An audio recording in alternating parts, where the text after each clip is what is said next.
Meanwhile, global trade liberalization also has an adverse impact on sectors that are vulnerable to competition, such as farming. Developed countries often subsidize their farmers so they could survive. In Indonesia, many have given up farming altogether. As more lands are being bought up by large plantations and farming becomes too expensive for the small local farmers, it is no longer a viable livelihood. Around 2.16 million Indonesian farmers have left farming since 2011.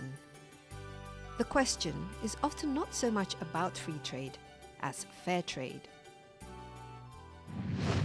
One thing that is a worry, because of the world is also seeing increased number of population and also the search for renewable energy, for example, is the growing of crops and food. Now we know, for example, in developed countries, they're quite happy to liberate certain parts of the sectors of their products, for example. But when it comes to agricultural products, for example, they're much more protectionist. They give farm subsidies, for example.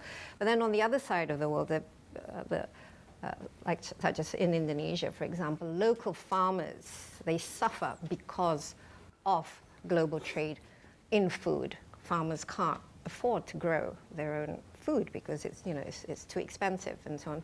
How do you see this sort of balance if we talk about free trade on the one side and fair trade on the other? No, I mean, you're absolutely correct.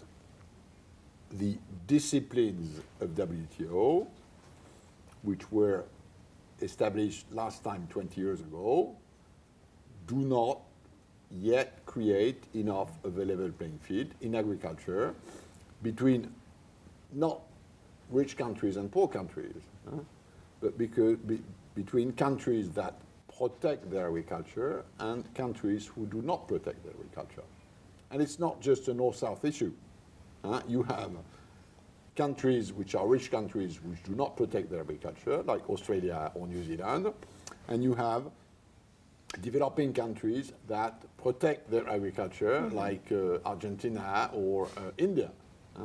Now, we have to do a better job of leveling the playing field, which means that we have to reduce hyper protection on the tariff side, and we have to reduce trade distorting subsidies. This is a negotiation that has been going on for the last 10 years in WTO, and so far, it hasn't yet resulted in an agreement. By the way, not so much because of agriculture, but because in other areas of the negotiation which were bundled together with agriculture, no agreement was found, and notably on industrial tariff reductions. So, making the system more development friendly in agriculture necessitates a further step in establishing WTO disciplines. We are nearly there. The reason why it hasn't happened doesn't have to do mostly at this stage with agriculture, but with other topics. Can't you impose penalties, for example? Because this is a real issue. I mean, there are insufficient discipline in the system, but in order to increase these disciplines, you need countries to agree, including in issues which were not there in the past, like export restrictions in agriculture. Well, actually, the countries that don't agree are normally the developed countries, like the United States, for example. They're very jealous of their farm subsidies, and also in Europe, they're very protective of their agricultural subsidies. Yeah, whereas in the other parts of the world, you're expected to open up the market to all these products, and at the expense of the local farmers. On the table of the WTO, an agreement on agricultural tariffs, agricultural subsidies, domestic trade distorting subsidies, export subsidies. We have an agreement that's nearly there, which would severely rebalance the system, which would cap more than presently trade distorting subsidies in rich countries, by the way, also in some developing countries who now have a sort of capacity to subsidize which they didn't have before. There is a sort of nearly ready-made agreement on the table. But for the moment, because of other problems, because of other problems in the negotiation, and notably on industrial tariffs, this hasn't happened. But I totally agree that if there was the necessary political will, and if the necessary trade-off could be done, it should be done. And with the global economic crisis, that political will, I'm sure, will not be there because it's very unpopular, for the countries. I agree with you that during worrying. these times of crisis, going to your parliament to discipline trade distorting subsidies in agriculture, if you are the US president, may not be that easy, but it will need to be done.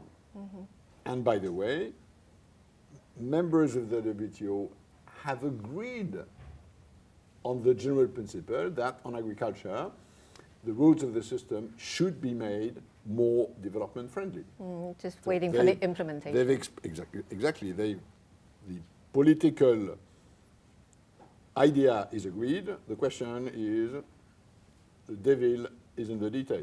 I know you're busy and I have to let you go soon, but one final question. In the next 5-10 years, maybe we'll see sort of a growth in trade is actually going to slow down now, except for this part of the world. We're still posting 6.4%, and the emerging markets are doing much better than the developed countries. And is that the solution, do you think, for the health of the global economy, the emerging countries kind of integrating with one another and doing trades? And I mean, by definition, emerging countries will have a higher and higher part of the world economy.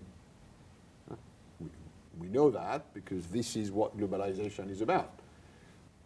This would result in more trade integration. North-south, north-north, south-south.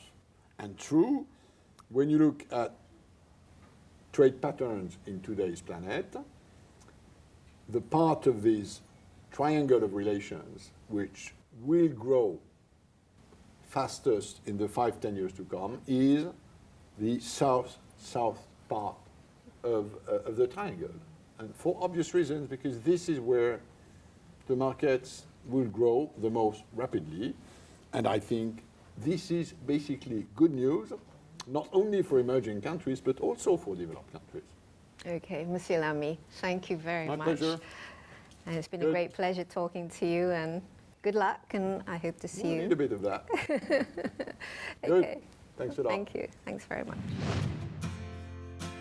Pascal Lamy is currently finishing his term as Director General of the WTO, a position he's held since 2005. In September of this year, he will be succeeded by Roberto Azevedo from Brazil. Minister Mari Pangestu, a contender for the WTO leadership position, has her thoughts on the direction where the trade organization should go in the future. Well, I think our position and my long-term position has always been how to have the multilateral trading system be fair, balanced, and rules-based. And that really means ensuring that the concerns of developing countries are included in the negotiations. And that actually means a lot of capacity building as well, to make sure that the benefits of opening up are being enjoyed by the developing countries, and the wide range of issues that developing countries face in opening up.